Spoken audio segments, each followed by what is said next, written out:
Hello and thanks for stopping by. This is The Simpsons for the Commodore 64, released by Konami in 1991. I would have never believed this game existed if I hadn't stumbled on it. This is a port of an arcade game, a 4-player button masher that was fairly popular in the arcades back in the late 80s, early 90s. It never received a wide release on platforms, even though I think there's always been a market for it. Apparently, this game did receive some ports, one to the Commodore 64, and I do believe there was a DOS version out there as well. I would obviously assume that the DOS version is better than this one, but I have to say the Commodore version was surprisingly better than I expected. The introduction is similar to the arcade, with a representation of the classic Simpsons music introduction, and the opening credits. Overall, the game runs slower than the arcade version, of course, but that's what I would expect for a Commodore 64. The story here is pretty simple and almost inconsequential, but basically, Maggie ends up with the diamond in place of her pacifier, and as a result, she's taken. You play a member of the Simpsons, and your job is to fight to get her back through 7 different levels. This is all just button mashing stuff. Now the buttons, this is important. The Commodore 64 has only one button, and the arcade has at least 2. This means the one button for the Commodore 64 has to satisfy a variety of requirements. It has to satisfy both attacking and jumping. If you press the button quick, you'll attack. And if you hold it, you'll jump.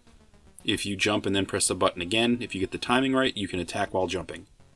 At first I thought this was going to make it a pretty confusing game in terms of timing, but it's really not that bad. I seem to be able to beat up people just fine. Overall, I generally don't use the jump attack that much anyway. At certain times you have to though, but overall I tend to use it infrequently. So this brings us to the story. It appears as you're playing this game you're just assaulting random walkers as you head down a street. I don't know why, but people show up and they try to beat you up. It's weird. So I'm beating people up as soon as they enter frame, and I don't really know why I would do that, but I don't know. I don't think I have any sort of problem with the townsfolk, it's just me trying to save a child, but we have a lot of opposition here to get through. So Homer runs around punching people, and when he jumps and attacks, he does some sort of double-fisted superhero dive and he double punches people. When Marge attacks, she attacks with a vacuum, and she stabs people with her hair. If you're playing Bart, you can smash people with your skateboard, and Lisa will use a jump rope, which is actually something I think is a total waste of an opportunity. Yes, I know The Simpsons have, 30 years of episodes, and I'm sure in a handful of these episodes, Lisa has a jump rope. But in countless episodes, in every episode actually, if you count the introduction, Lisa has a saxophone. I'm shocked they just didn't give her a saxophone to attack people with. I bet it would also hurt pretty good to get hit with the sax. It would have made more sense to me, but I digress. The second level is Krusty Land Park, and it's awesome. Granted, it's you just randomly assaulting the help and any patrons that walk across your path. They did a really good job with making the graphics on the Commodore 64 represent the overall style of The Simpsons.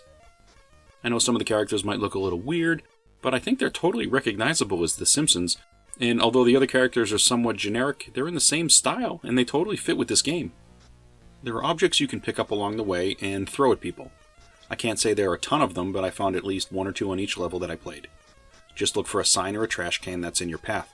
Press the attack button once you're next to it to lift it up, and you can press it again to throw. It's nice to be able to do this because you can hit somebody from a distance. Also, you can pick up food to gain health, and occasionally there's some sort of a little weapon you can pick up. I scooped up a large mallet in Krusty Land and beat up a bunch of park patrons. It did some pretty good damage. There are also bosses at the end of each stage, although I can't say they always make sense in terms of the Simpsons universe. There's a wrestler at the end of the first stage, and basically his shorts keep falling down when you attack him, and I also think his offensive attack is him lifting his stomach and dropping it on you. That's what it looked like to me anyway. I don't remember this wrestler in any of the episodes, but maybe he's in there, I don't know.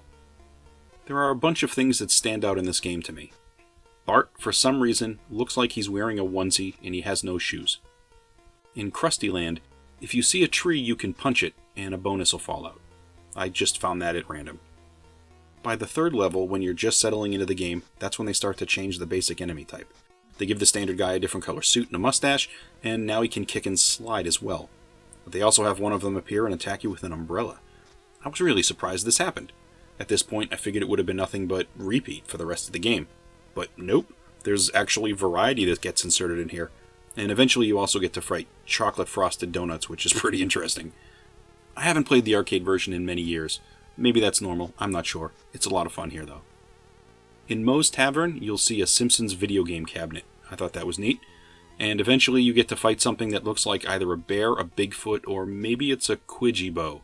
If you're familiar with Simpsons trivia, that might be in here.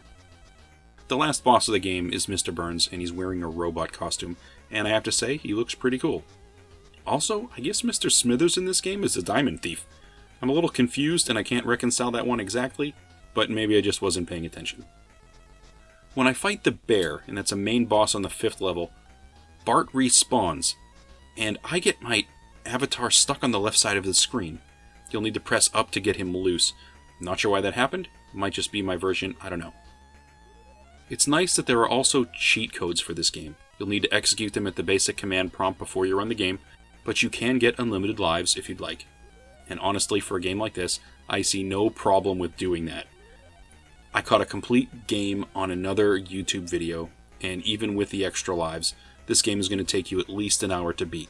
That's an hour of button mashing, and I didn't see any continues besides this cheat. For a Commodore 64 game, I have to say I'm really impressed to get such a good representation of The Simpsons. And for such a long game, it's pretty great. Well, that's all I have for The Simpsons, for the Commodore 64. Thanks for giving this video a look, and I'll catch you next time.